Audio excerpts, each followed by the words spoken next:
listening to Nightmare on Film Street. The current time is 6:66. Traffic is clear ahead from here to the afterlife, but it's hell outside. For the next hour, you're on Nightmare time. So, let's give a grave welcome to our hosts, Jon and Kim. Hello again, fiends, and welcome to Nightmare on Film Street, horror for the casually obsessed. I'm Kim. I'm Jon. And this week, we're talking about the Texas Chainsaw Massacre. From what year, Jon? 2003. Thank Come you. on. The chainsaw forgot. gets mad when you forget facts. We're continuing our double feature on Texas remake massacres with the, Jon, maybe you should talk about this one because you seem to really, really love it. Yeah, we are continuing our conversation on Texas Remake Massacres with one of the best remakes of the early 2000s. With one of the remakes. That's right. Last week we were doing more of a reboot. This one is a straightforward remake. Straightforward. This is the Texas Chainsaw Massacre, done again, updated for a live audience. With It's name got some changes that make great no fucking sense. stuff in it. Don't listen to Kim. This is one that you probably rolled your eyes at when it came out. If you And have again, not when you watch it revisited it in 10 years, 20 years since it came out, you gotta give this one another shot. It is so worth your time. All right, Jon, you might as well do the three good things. Hey, cool. Number one, we got some found footage in a Texas Chainsaw Massacre movie. There's not as much of that in this one as there was in Texas Chainsaw 3D, but yeah, the movie is bookended with fucking found footage horror scares. I'm overselling it, but You really are. You see Leatherface in a found footage move. Man, Texas Chainsaw and Friday the 13th are the two movies that really need a found footage remake, reboot. I will concur on that point. We're almost there with this one. It's pretty great. I'm putting it out into the universe that the Friday the 13th movie that may or may not be coming, that may or may not have been teased, should be found footage. I mean, we're almost slipping into what's keeping us creepy with that, but I mean, goddamn, like the idea that there's a new there's maybe a new Friday the 13th movie coming, so good. This is the time to do it. It's just a hook. This is Sean S. Cunningham doing the same thing he did back in 1979 when he bought a fucking ad, and he's like, we got a movie, it's called Friday the 13th, everybody want to see it? We don't have a script, but don't tell anybody. That's what's happening right now in 2022. We're reliving the exact same experience from when the franchise started. I mean, I don't want to derail the entire top three because this is totally unrelated, but wasn't the first tease about it that he updated his what do you call it, cameo? Is it cameo where you do those like little ad thing for individual people when they pay you? Yeah, he updated like producer and writer of the original Friday the 13th film and also the one that's coming up soon. Good move. Love it. Good thing number two about Texas Chainsaw Massacre from 2003. R. Lee Ermey, the fucking drill sergeant from Full Metal Jacket, is in here psychologically eyebrowing it up, psychologically tormenting people as just like the most fucking weird, sadistic sheriff that you've ever met, never wanted to meet. It's fucking genius stuff. Oh. Go ahead. I'm sorry. Was there a cricket stuck in your throat there? Number three, I'm gonna go with this. That's really tough. Number three, I'm gonna go with The Hitchhiker. I think the hitchhiker sequence in this movie, I guess you could call her the harbinger of the film. The whole like, you guys got to turn the fuck around and get out of here now is way cooler than the original Texas Chainsaw. I fucking said it, and has one of the greatest camera moves of the last 20 years. Okay, so I will agree with you on your third point. I really do like the hitchhiker in this one, and maybe the best camera effect of the whole movie. Yeah, I mean, it seems a little vague. We talk about that in way more detail in the rest of the episode. But seriously, if you have not revisited this movie, if you're the kind of person like me who was just like, why do we need to remake this fucking movie? It was perfect. We were right back then, we're right now. But you really should give this one another shot. It's totally worth checking out. Kim, Before we get into the full Texas Chainsaw discussion, what is keeping you creepy this week? Well, something I'm really excited for this weekend, Barbarian is coming out. Yeah, I was not super duper excited about I've heard this. nothing but good things. Yeah. I'm really, really excited. We haven't really delved too much into what it's about. We've seen, I think, just the first trailer that was released. Yeah, we were also told to avoid any additional trailers that might come. So we advise you to do the same. You've got 24 hours before it hits the theater if you haven't seen it yet. But I'm very excited to see this in the theater. I'm really happy that we didn't actually cover this for the website, so I get to experience it in the theater. I'm very, very fucking pumped. We had some family visiting us, so I haven't really, and we didn't watch horror movies over the Labor Day weekend, but I did rewatch Nightmare Alley last night. That's kind of what's keeping me creepy right now. That and the Friday the 13th news, I suppose. Nightmare Alley is such a good fucking movie, and just like definitely deserves revisiting. There's way too much to absorb on the first watch. Yeah, we liked it when it came out. We knew we weren't like in love with it yet. We saw it in the theater. We were like, gonna have to, put a pin on that page. Yeah, there's too much here to take in right now. We're looking forward to revisiting it. I desperately want a fucking Blu-ray release of that black and white version that came out in the theaters that we weren't able to see because COVID shut our fucking movie theaters down for a whole month while that was playing. But everybody tells me it's better than the color version. So, and he definitely, like 100% when you watch it, feels he like shot it's it. shot for those soupy grays. Yeah. Absolutely. Still great as a color, though. Hopefully it'll come out with a dual version because I don't want to buy it twice. Yeah, don't. I mean, at least right now it's streaming in color, so we only have to buy the black and white version. Another thing that's coming up, I'm sure you are very excited for because we do it every year. I'm dropping the list for the 31-day horror challenge. It is the month-long, October-long celebration we do every year here at Nightmare on Film Street, where we set up 31 prompts of different horror movies to watch, and you watch a different one every day. We're going to be doing a giveaway alongside that. There's going to be so much fun stuff this year.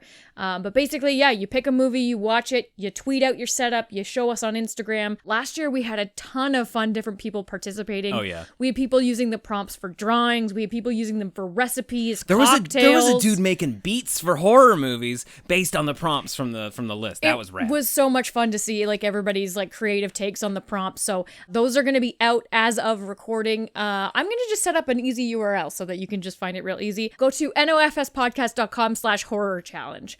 Look at me planning out the future. Good work. Remind me to set that up. Might want to write that down. And you can get the graphics and enter the giveaway. Yeah, you're going to be watching horror movies all Halloween anyway. Why don't you watch along with your fellow fiends? We'll all watch a horror anthology the day the horror anthology prompt comes, and we'll all watch Halloween on Halloween night. Well, and there's also really fun prompts to just scroll the hashtags and see what other people pick. There's one that's like the biggest jump scare or your favorite director. Oh yeah, you should be making some fucking letterbox Yeah. lists based on these, right? It's a great way to find new recommendations because everybody's got like this secret little horror movie that they wish other people talked about more. And October's the one time of year where you get to share it. So this is my early pitch for The Last Will and Testament of Rosalind Lee. Look forward to me talking about that all October long. There is a Mostly Ghostly, so you can probably fit it in that one. Fuck yeah. Last thing before we get into the episode, we are still in the middle of the Midnight at Camp Blood podcast series over in the Nightmare on Film Street Fiend Club. Head over to nofspodcast.com/Fiend Club to hear our thoughts on the Friday the 13th franchise. Who fucking knows? We might have news for a new Jason Voorhees movie by the time we get to the last movie. This is absurd. Pretty serendipitous, I will say. And it's always nice when the simulation just lines up perfectly for you and what you're doing. Actually, literally this morning, I showed John a post in like the local town group I'm in, where a Kim and a Jon, spelled the exact same way John does, with 2 dogs, moved to town, and I was like, this is weird. Yeah, this is like when the black cat... There's like 12 people in our town, guys. This is a very improbable event. Fingers crossed they're horror fans. We're gonna find out. Fingers crossed they don't want to take our skin. Oh shit, that's always a possibility, isn't it? Speaking of taking skin, shall we? Oh. I'm like, what else do you have in the chamber? What's happening in our small town? I was fucking trying to segue, John. Well, that's a great segue. I'm so sorry I ruined it. Here's the trailer for the Texas Chainsaw Massacre. Oh, man. Tell me how much you love me. How much? That much. That much? This much. That much.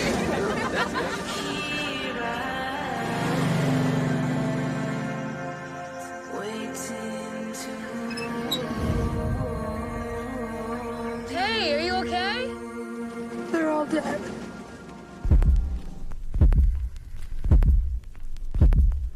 He's a bad man. We're gonna have to call the cops, I guess. Excuse me!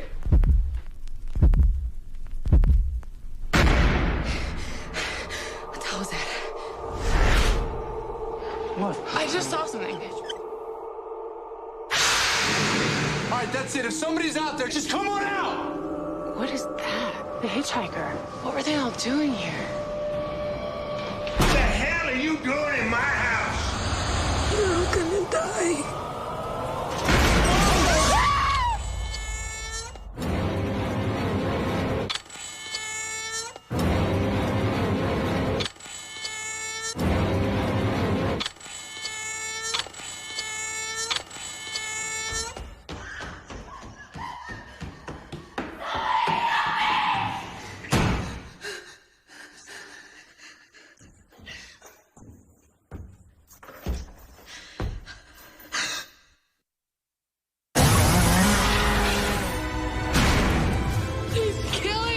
Who's killing who? What's wrong with you people? Oh, my.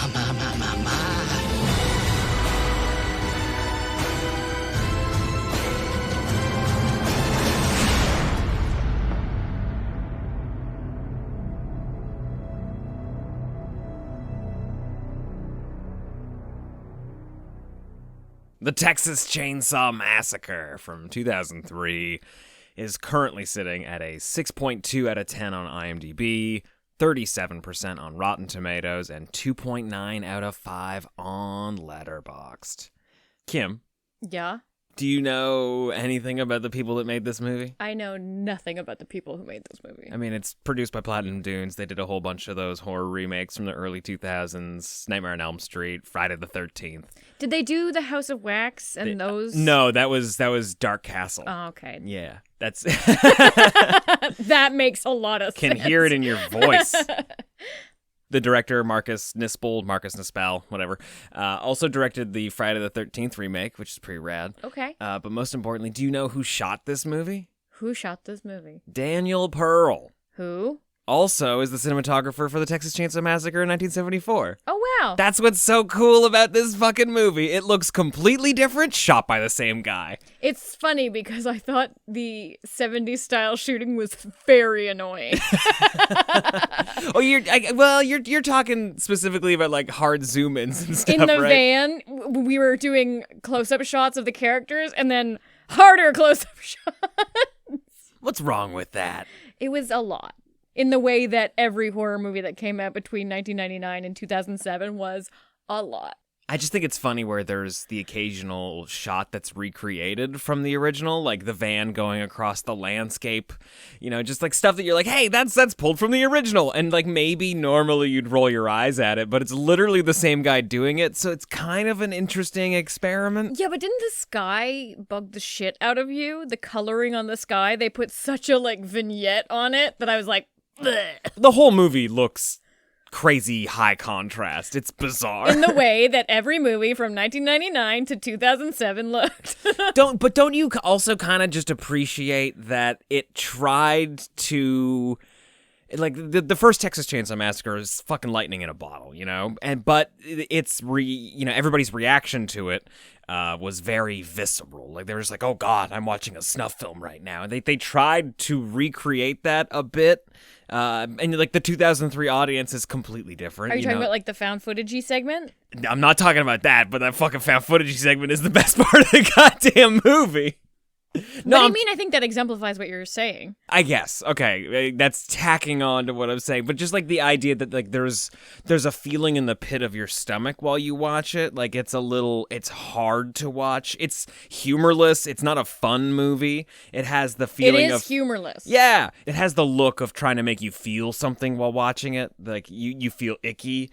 Like and grossed out. Like I mean, it is a pretty dirty and sweaty movie, right? But not dirty and sweaty in the way that the original Texas Chainsaw Chainsaw Massacre was. Like gritty, dirty, sweaty? I don't know. I think it's just that the original Texas Chainsaw was a super duper indie movie, and it looked hot and sweaty because they filmed it in August in Texas. Like, it was just a hot and sweaty time. Like, no matter what you did, you were gonna look hot and sweaty. Like, oh, the sun looks like it's baking the film as you're shooting it. Like, yeah, because it was. This is all post-effect stuff. It's all done after the fact. I will give you that this movie looked gross and disgusting before anybody started dying, purely by that sweaty-ass makeout scene at the beginning of the movie in the van. I was like, I'm uncomfortable. That looks gross. But that's how you know they're in love.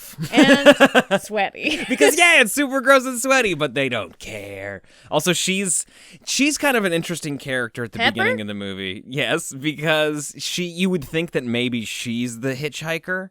Because they found her in El Paso. She's not part of the group. She isn't? No, they just ran into each other while they were in Mexico off screen. I wondered why all of their IDs were from different places. I was like, how are these people friends? College. Oh. They all went to college together. Except for Pepper, apparently. Except for Pepper, yeah. Wow, I really thought she was dating the blonde guy. She kind of is in the movie, but like not 20 minutes before the movie started. All right, then. So in talking about the hitchhiker, one thing is to be said about this remake is that, like the early 2000s remakes, I'm going to reference that a lot because this film is very of its time. Mm-hmm. It takes a lot of liberties, and maybe that's why I'm being such a grouchy grouch. Oh, no. Because I really had a hard time getting over all the name changes. Oh, fuck, okay. And that Franklin wasn't in a wheelchair, nor was he named Franklin. There's a moment in this movie where they all get out of the car and you're like, yo, Franklin's not in his chair. He's a big deal. Okay, yeah, sure. I also think that the Hewitts should have been called the Sawyers. That's a weird name change that kind of does nothing for no reason. Yeah, because apparently the one name they decided was worth keeping was... So Jessica Biel plays Erin Hardesty. Yeah. So it's not Sally? Sally. Yeah, but the Hardesty, we'll keep that. But we won't keep the fucking Sawyer family? I'm just being like such a butthurt horror fan right now. I'm like, I don't think that does any respect to the original content. They also kept the name Leatherface, let's be real. That's because he wears a leather face. What were they call him? Skin Boy? Chain Boy. Skin Boy Massacre. Maybe there was some, I don't know, maybe there was some family who was just like, could you please stop saying Sawyer? We're Sawyers. Like, surely to God there's Hewitts out there too, but like, nah, we're cool with being called cannibals. It's fine. I'm getting the impression you don't like the hitchhiker scene. So the hitchhiker, which I was going to get to after I complained for a bit. Yeah. Do you have any more complaints you'd like to air? Any grievances you'd like to get out? No, but I'm going to use that whiny, annoying voice a little bit more later. Okay. The hitchhiker was a deviation that I really actually enjoyed. Okay, good. Yeah. I don't 100% get, so I think she's like a lone survivor. Yeah. But she's a Sally Hardesty. Okay, but she's like mentally fucked in the way that all the final girls of the Friday the 13th franchise are when they're being carted off in the back of a police car like, loopy-doopy-doo. She just needed to like laugh maniacally and you're there. Yeah, she escaped. She's a shell of a person. She's tortured. She's just beaten down. And she's just like, fuck this, I'm out. Yeah.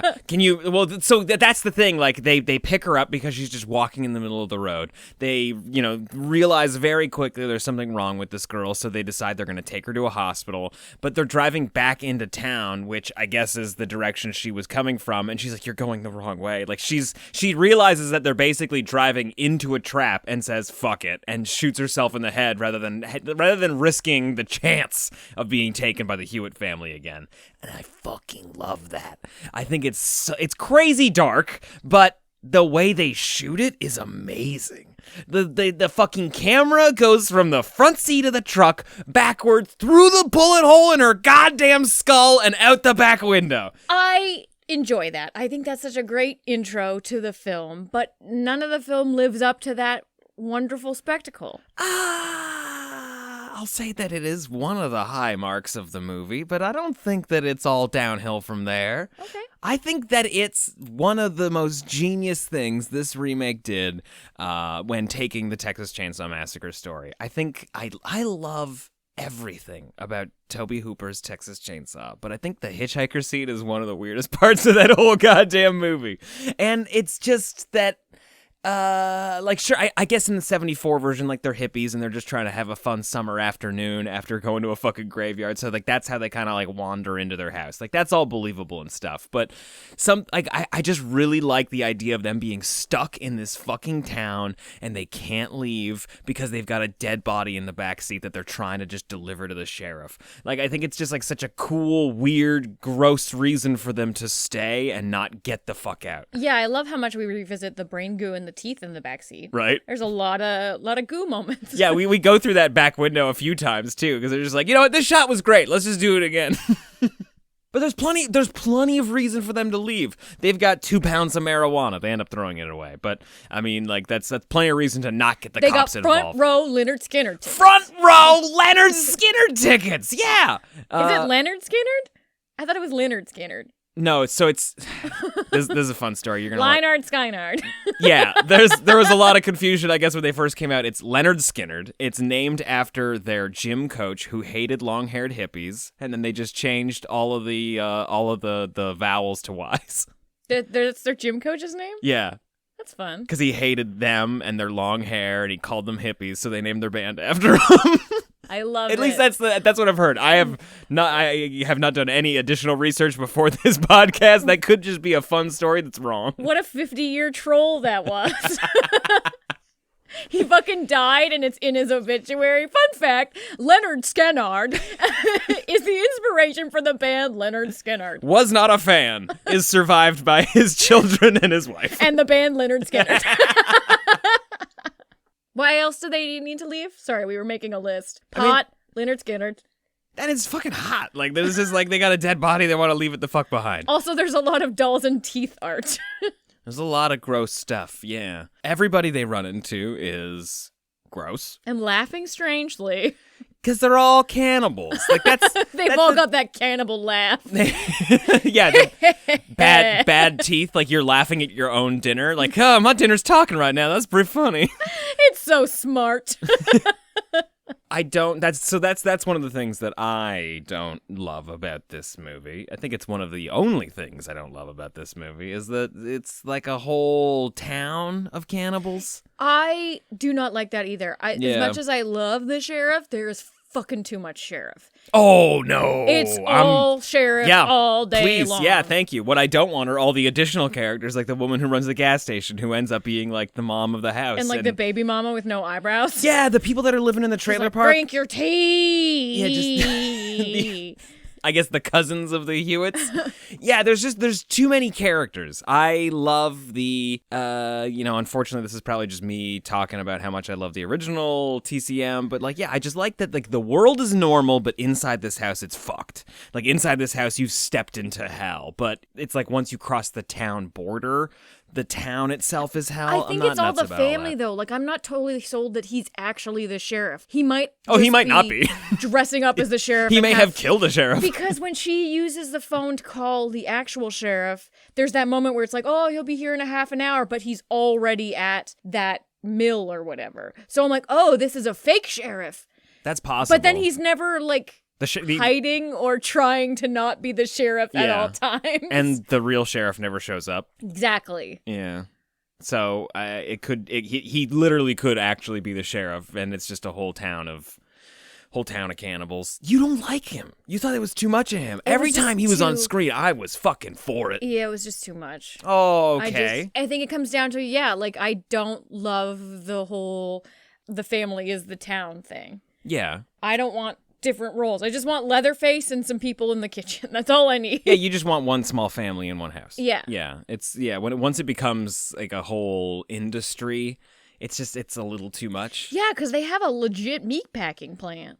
That's theirs, right? I have no idea. Assuming it's theirs. I have no idea. It's within walking distance of all of the other cannibals. It's also another movie that has a finale in a slaughterhouse, which I keep insisting only happened in Texas Chainsaw 3D, but is apparently in most of them. Is it a finale? I think it's a segment. Yeah, okay, sure, whatever. Part of the third act is in the fucking meatpacking facility.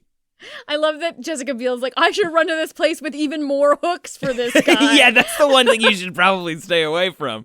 Oh, like a building made of metal would be a good spot. Every door has to be reinforced. Just stuff to dull the blade down, right? That's the other thing about this fucking Leatherface, and it's true about all of them. Like, that chainsaw can cut through anything. So this might be really sadistic, especially, I guess, being vegan. I really wanted, when Jessica Biel was hiding in the freezer in, like, those rib cages, like those cow rib cages, I really wanted her to hold onto the top and lift her feet. And when he pushed it, I wanted her to be, like, stuck inside the rib cage. That would have been cool. He pushed it and she was like, ah! And then she ran away. Yeah. That would have been great. Yeah, because there's something, I don't know, really super twisted about that. They always do something like that in these types of movies where, and they actually do it later, where the heroine hides and then, like, a rat crawls over her toes or something. Yeah. Like, it happens in the Friday the 13th movies, like, oh, I'm hiding under bed, and then there's a rat. And you're like, ah! Oh no, I cannot make a sound because the killer's here, but ew, a rat. And the squick of that, I think, would have been better in the cold room. Yeah, sure. Yeah. People having to hide in a carcass to not become a carcass? It's good. It's also just like your meat and hiding inside of another meat. Like, you're basically turning, for Leatherface, you're turning yourself into like a turducken. Yeah, like you're an assorted sub. Yeah.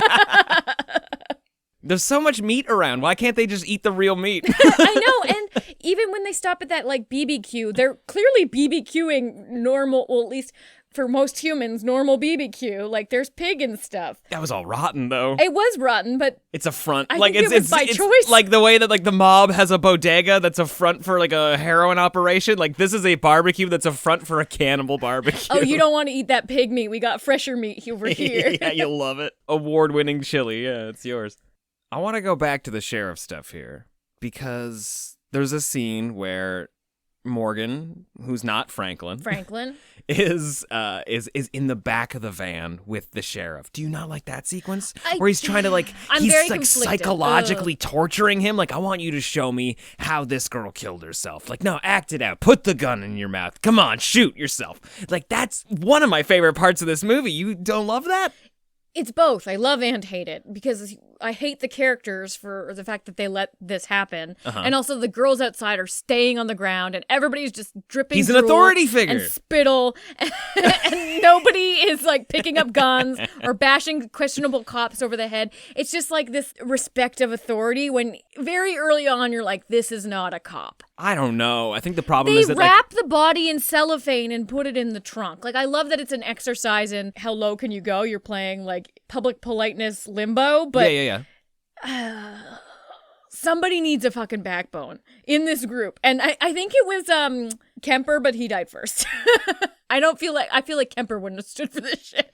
Yeah, I don't know. Yeah, he does go pretty fucking quickly. You're right. He's the first guy to get killed. I was expecting it to be Pepper. I thought Pepper was going to kick some cop ass, but she did not. She tries to at least get Morgan to shoot him. Like, she's the first person that starts saying that. But I think I guess the thing is, like, you go into this weird backwoods town and you meet all these kooky characters and, like, yeah, sure, like, they rub you the wrong way, but maybe that's just because, like, you're from the fucking big city and, like, you forgot how small town America works. And then it's just like it's like one thing after another where they're getting you to accept a reality and then push it further, and your human brain can't necessarily handle throwing all of that away because at the like you could also just be wrong, right? Like, you could still wind up killing a actual sheriff and go to actual prison because no one's gonna believe you that he was a sadistic fuck. Yeah, but there's also if you're not dropping your, like, city training, I guess, you showing up to a small town with a body in your backseat, like a traumatically dead body in your backseat, there's no way you're not considering this an I know what you did last summer scenario.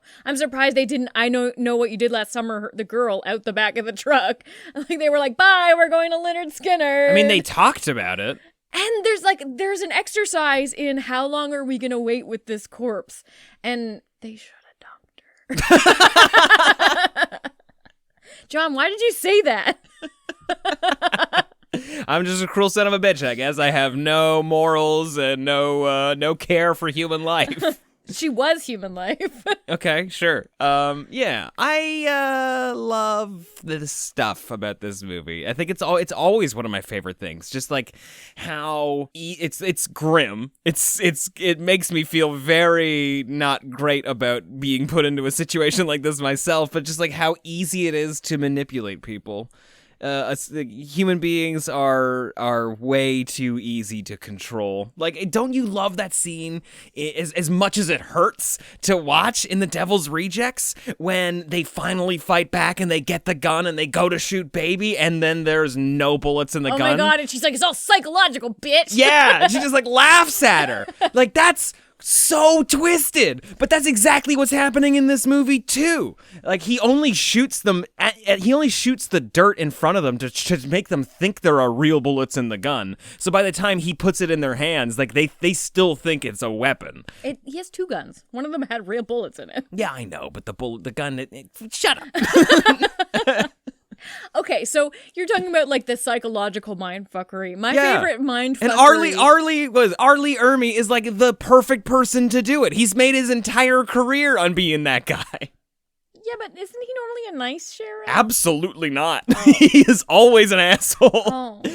You can count on one hand the amount of times he's played like a nice, heartwarming person. But he looks like a nice man. Oh, apparently he is the nicest person in the world, yeah. But he also was a drill sergeant in the army. He looks like he was born to be a grandpa. But so you like the mindfuckery. I like the mindfuckery of when he cuts off Andy's fucking leg, looks wonderful, and then hangs him on a goddamn hook. Yeah. And the fuckery of him trying to lift himself off that hook and then only injuring himself further, like, yeah. Fucking loved it. And then by the time Jessica Biel arrives, she's like, I'm gonna help you. And she does not. And they've got him they've got him like dangling just above a piano. Mm-hmm. So like, his toe is like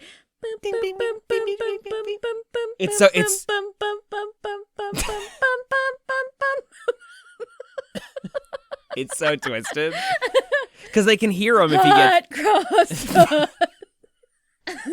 Very good, Kim, very good.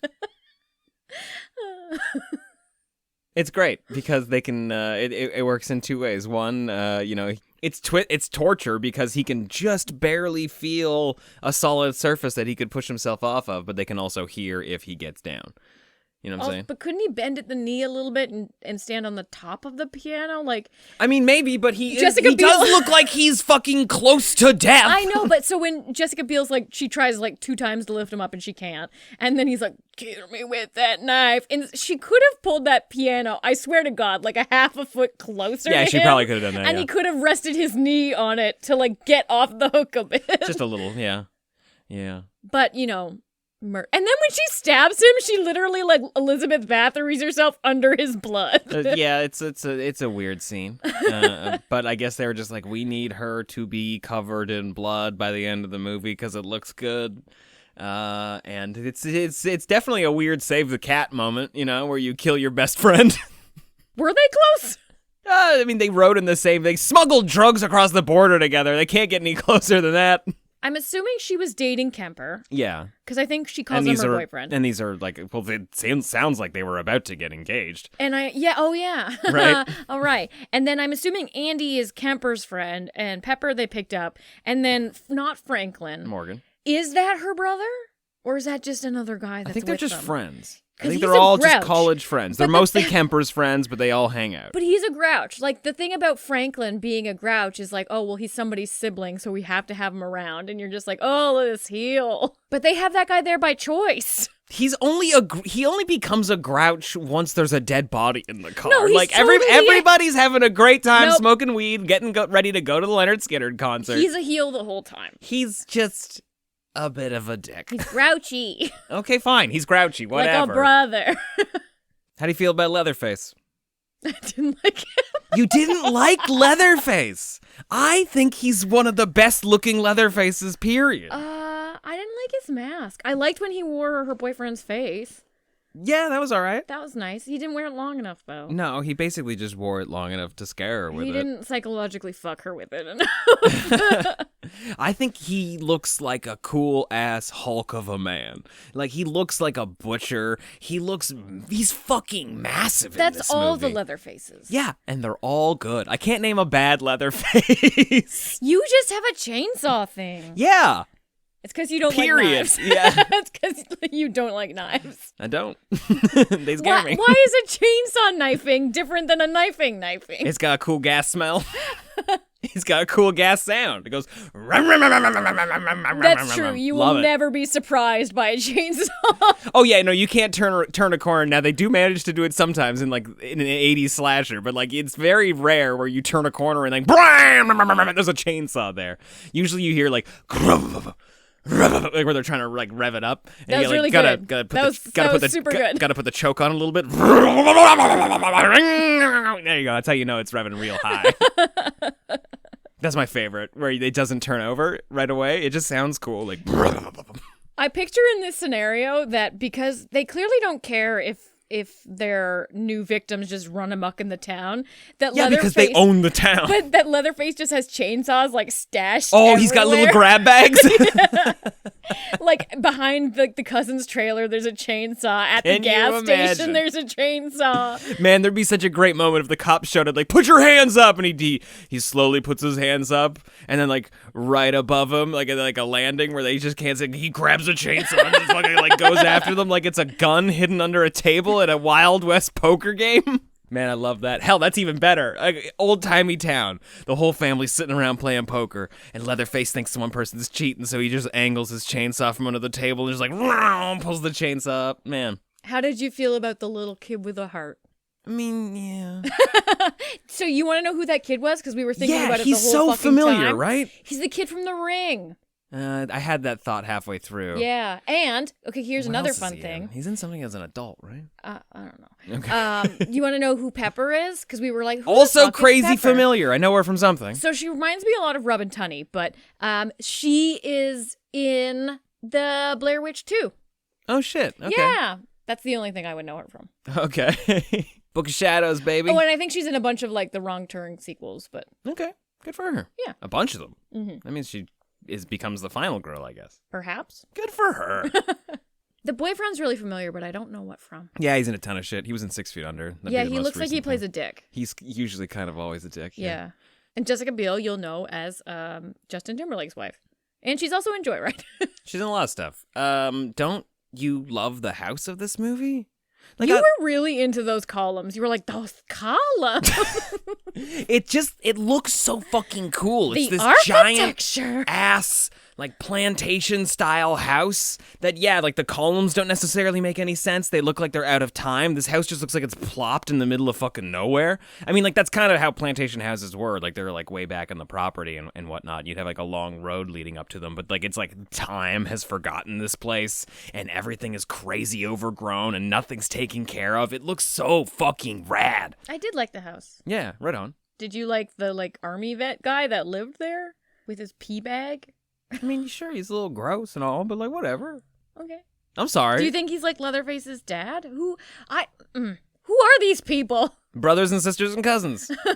Best we can tell, Mom, who's ironing the sheriff's pants, is grandma to Leatherface, I think. He's got some sort of skin condition, we find out. I think Leatherface is the brother of the cop. Maybe.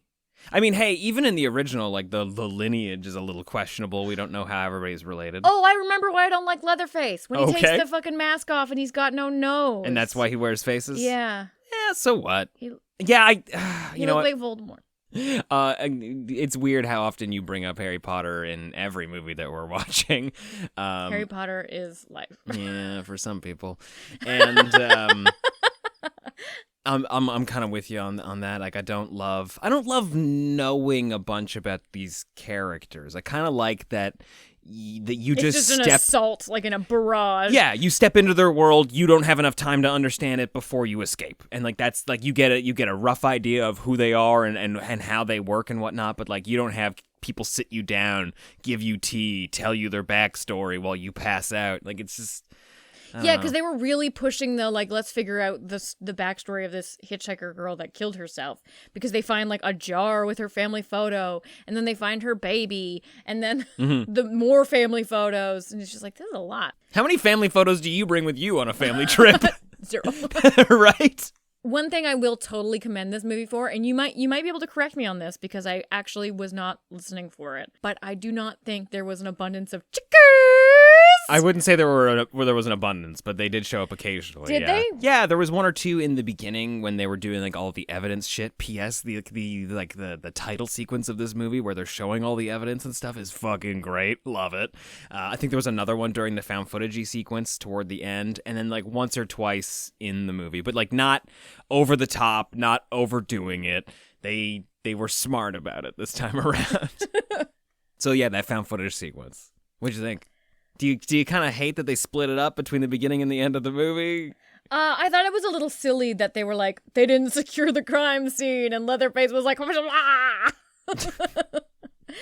although I did like where they were like, this is the only known footage of Leatherface, and he's like, yeah, he's like not necessarily in focus it's and whatnot. It's blurry, and he looks like fucking Jaws coming out of the ocean. Right, and like that was the promo photos for the movie most of the time. Like I think the poster was essentially that blurry face, and it said the Texas Chainsaw Massacre. Yeah, it was like yellow. Mm-hmm. Yeah, the color palette on this movie's all wrong. It's very green. Yeah. I mean, it looks really fucking great in the stairwell, but it looks like we're going down to the hostel. We're watching Hostel, and we're going down into the warehouse of Hostel, not into like Leatherface's basement headquarters. Yeah. It's a weird remake. It's got some great stuff in it. I like how they handled a few things, but it has a like modern horror template to explaining who these characters are that I'm just not here for. Mm-hmm. And to set it in the 70s, and they really tried to keep it in that vein, it still felt very early 2000s. Like, these characters still felt very early 2000s. Yeah, the way they handle shit, the way they're reacting to things and whatnot. It's doesn't have that same carefree vibe of a 70s cast of characters. Yeah. But I think it's a really, really good remake. Like, I think it kicks ass. And, you know, despite a few things I don't necessarily like about it, like it brings a good amount of gore. It's fucking dark and grim. I think it's the best you could have hoped for in a Texas Chainsaw remake at the time. Like, was this not the first big modern remake where like we are remaking a classic fucking movie and it's the most beloved like horror movie of all time? I don't know. I think this was just off the top of my head. I have a feeling this was the first one Platinum Dunes did. I will say that when we put this on, you were like reciting moments, and I was like, "Wow, you've really seen this." I was not reciting lines of dialogue. You were just like, I don't know, is "Sweet Home Alabama" really the song we should be listening to while we're in Texas? And I was just like, they're going to a Leonard Skinner concert. Like that's a weird detail I remember. No, you were like, wait and see. Well, I'm sorry for trying to preserve films for you literally while we're watching them. Like, goddamn. Either way, this is John's favorite film. You guys want to see my back tattoo? Yeah, I think I just didn't really latch on to this one. I had only seen it once before, I think. Yeah, okay. This wasn't my go-to Texas Chainsaw movie. This is a remake that I constantly point to when people are complaining about horror movie remakes. I'm like, this one is one you should give another shot. Because I think that's a mistake. Okay. All right. The hatred for it back in 2003, I can completely understand. It's hard to accept the reality that something you love is being tinkered with. 17, 18 years later, I think it's worth giving it another shot, and I'm sorry that Kim is still a curmudgeon about it. I am a bit of a curmudgeon, but I did also give it a shot. There was just too much cop. Yeah, okay. He's one of the best parts of this movie. I like the hitchhiker shit. Yeah. I like the lack of chiku, and I like the toes on the piano. Okay. What's your rating of the Texas Chainsaw Massacre remake? I'm going to give it a 2 out of 4. 2 out of 4. Okay. That's generous. And that's the generous review. Okay, I'm gonna give it a 3 out of 4. There's like 20 minutes in the middle they could absolutely get rid of, where she's just running around from person to person, learning more and more about who Leatherface is and what this family does. Like, surprise, they eat people. That's all you really need to know. Surprise, you're watching the Texas Chainsaw Massacre. But hey, I still think it's a solid remake, a good reboot. I mean, it got him a fucking sequel. I don't think a lot of people like that one. It got a sequel? Yeah, Texas Chainsaw, The Beginning. See, I told you it was his favorite movie. Anyway, let us know what you thought of the Texas Chainsaw Massacre remake over on Twitter at NOFS the Podcast. 2003 remake? Yeah, we should probably specify. The one we're talking about today, the one from 2003. You can hit us up on Discord at nofspodcast.com/Discord. You know, whether you want to praise or ridicule this movie, one of the two of us will respond to your messages. If you're a fan of Nightmare on Film Street, consider giving us a 5-star review wherever you're listening to this, Apple Podcasts, Spotify. It really helps us get the show in front of more fiends. And if you've been a longtime fan and you want even more Nightmare on Film Street content, consider supporting the show on Patreon at nofspodcast.com/fiendclub. We got a little club over there where we release bonus content and we have watch parties and all kinds of fun stuff. So join us there at nofspodcast.com/fiendclub. Yeah, we're definitely going to be doing some watch parties leading up to Halloween. It's the best time of year. Creepy cartoon season is coming! But right now we're in the middle of our Friday the 13th franchise rewatch. We're calling it Midnight at Camp Blood. If you like summer camp slashers and you want a bonus episode of Nightmare on Film Street, there are dozens of them waiting for you over at nofspodcast.com/fiendclub. Until next time, I'm Kim. I'm John. Stay creepy. It appears you made it out alive, but we'll get you next time. Help us to grow the horde. Leave a 5-star review on Apple Podcasts or wherever you subscribe. More terror can be found lurking on our website, nofspodcast.com. Until next time, stay creepy, fiends.